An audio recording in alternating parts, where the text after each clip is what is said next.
My name is Stig Helveg, and I'm a professor here at the Geophysics, and I'm also heading the Center for Visualizing Catalytic Processes, which has a mission, which is to go and visualize catalysis by single nanoparticles.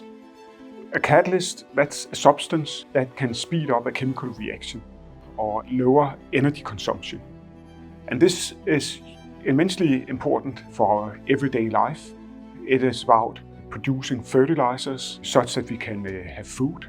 It is for producing chemicals for most of the construction materials that surround us. And it is to create green fuels that do not pollute. When we talk about catalysts, people are thinking mostly about the three-way catalyst that sits at the exhaust pipe of a gasoline car.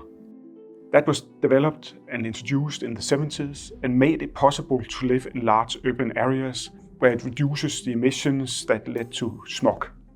Catalysis has originally been a trial and error method, but what we have learned over time is that the nature of the catalyst, that means that their chemical composition, but also their detailed atomic level structure, has a huge impact on the way that a catalyst functions.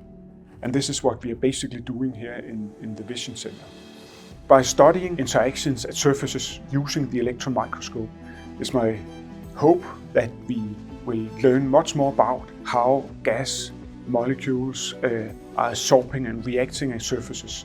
That could relate to insight into how do you capture CO2, how do you convert CO2, but also other molecules like nitrogen. How can we reduce nitrogen into ammonia as a fertilizer in a much more efficient way? Or to remove off gases from different kinds of industrial applications. I think there's a wide span of technologies where we, with this detailed insight from the new microscope, will be able to impact for a better and greener future.